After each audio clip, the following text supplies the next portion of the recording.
Good evening, everybody. It's an enormous pleasure for me to be here tonight and sharing this moment with all of you. I was extremely impressed by all these projects, but what really impressed me the most was how confident all these 10-year-olds were in using a microphone, in presenting to a big audience about projects that they had developed themselves. So that was really impressive. I thought that today I would use this opportunity to share with you some thoughts around where we see the world going and why all the work that school teachers, students, and the school administrators obviously are doing, how important that is for the world to come. So do I have a clicker, or I'll just get the slides moving? They all move, okay. So one of the first things that I would like to share with you is the enormous pace at which technology is evolving. And if we see the evolution of technology over the years and how in the last few years things like Facebook and iPhone and Uber have been changing our lives in such an accelerated way, it's quite impressive. And why this is important, and it's important for us to pay a little bit of attention to what's happening around us, is because this is really creating an enormous disruption, really changing fundamentally the way that we live, the way that we work, the way that we learn. There's really what we call a digital disruption happening at the moment. And this will require businesses to operate in very different ways, in much more efficient ways. But it's also creating challenges like the fact that we hope that our data is stored in secure places, that we can trust the data to the people that we're getting the data to, and that we are able to innovate how we conduct businesses so that we continue creating jobs and drive a competitiveness environment. Now, the reason why all that this school is doing is so important is this will require students to learn to be in an environment very different from the one that we're currently living. So if I get the next one. Well, the way we see a digital business in the future, now and in the future, and this is the world that our students, all these kids behind us, will have to live in the future, is basically relying on 6 main aspects. And I'll cover all of them, but I will obviously focus on the last one. The first one is all businesses moving forward will be data-driven. They will rely on having access to data and being able to extract insights from that data to make good decisions. The second aspect is we all live in a smart world, but our world is just getting smarter. As technology continues developing, we'll see every little thing, including our clothes, our cars, our houses, to be connected and smarter. As all these things connect, they generate data. That data allows us to make better decisions. But now, we need to make sure that that data is available. We all expect when we click on a website, that website to show up immediately. Everything nowadays is on demand. We expect to want and to have. Our kids are going to be expecting that even more and faster and broader. And so being able to offer an on-demand set of capabilities is going to be fundamental for any business to thrive in the future. Obviously, all of that needs to be done in a trusted environment like I mentioned before. All the information needs to be secured. There's a lot of concerns about where the data is residing, where the data is located, and so business will have to be very smart about the way that they manage their people's data. And we all expect it to have really immersive experiences. And finally, all these kids behind you are living today in a world in which they expect technologies just to be available. It's just part of their lives. When I grew up, and I'm sure most of you grew up, we had black and white televisions, maybe radio, but definitely no internet and very few options.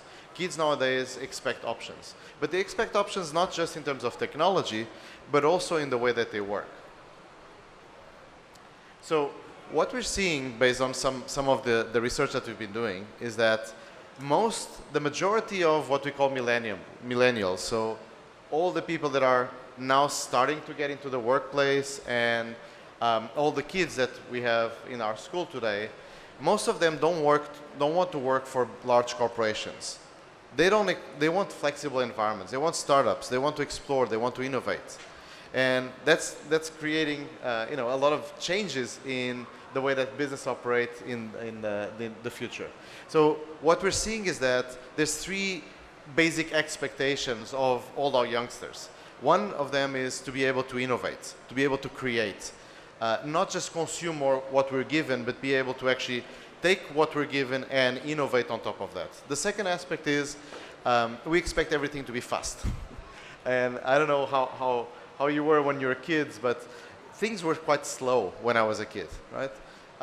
We had time for everything. Nowadays, it looks like we're constantly running after time. And finally, we expect everything to be open and available for being modified. Now, what we're seeing is that while my generation and most of your generation was looking to find a job, we expect all our youngsters, all the kids that we're now training and helping to learn in the school, they will have to innovate and create their own jobs. And that will require a totally different set of skills that this school and some other schools around the world are really focused on developing. And that's why a lot of the work that I've seen during the day, I think is so important. We believe that education systems don't just educate. Education systems prepare kids to be innovative and take initiative. And by taking initiative and being entrepreneurs, they will create jobs for themselves and for others. So there's a number of things changing, right? And in this brief contact that I had with the school, I saw how you're putting a lot of this innovation already to work in the education system. How kids in the classroom are asked to think, to explore, to interact, to lead, to contribute, to present, to listen, to criticize, to even move around in the classroom.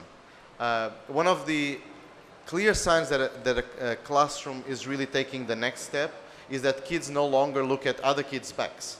They're looking at other kids' faces. And that's so important because if you're looking at someone's back, it's really hard to interact, right? And looking at each other's faces is so important. So I clearly saw today that all these 21st century skills that we all been talking about are put to practice.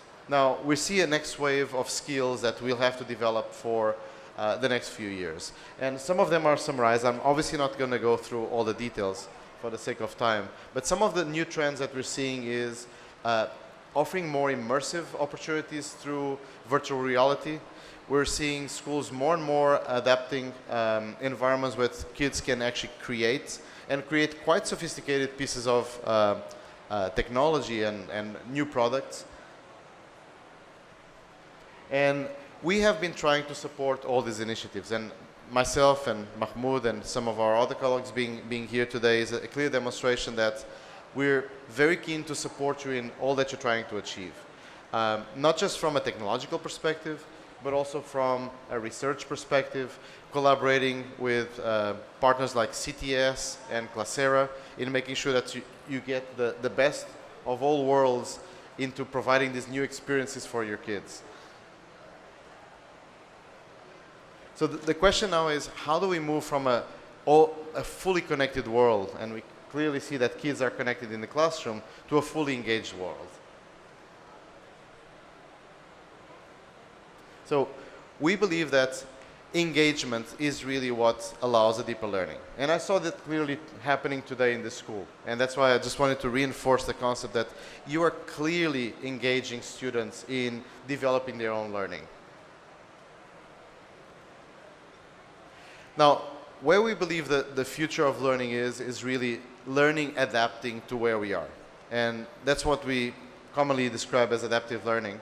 We are taking the first steps in adaptive learning, and platforms like Classera are already offering some level of artificial intelligence that allows you to adapt the curricula to the level of understanding or the level of gaps that students have.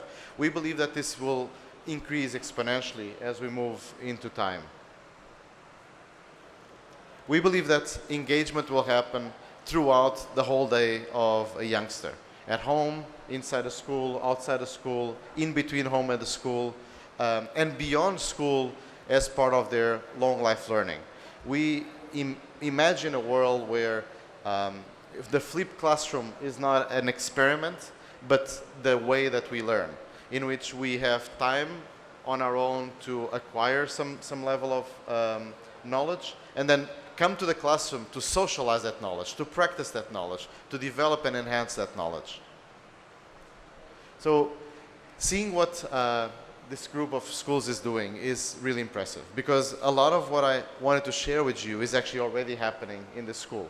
And I was quite impressed by reading the research that has been conducted on the way that technology and the new pedagogical approaches are affecting positively the learning experience, and how not only you're taking the lead in innovating and being a driving force for change in the way that people learn in Saudi, but also you're putting effort in actually researching and putting some solid research to show that what's working is working and what can be improved. So congratulations from me to all of you, school administrators, teachers, parents, and obviously the students for really taking education to the next level. And thank you very much for hosting me tonight. Thank you.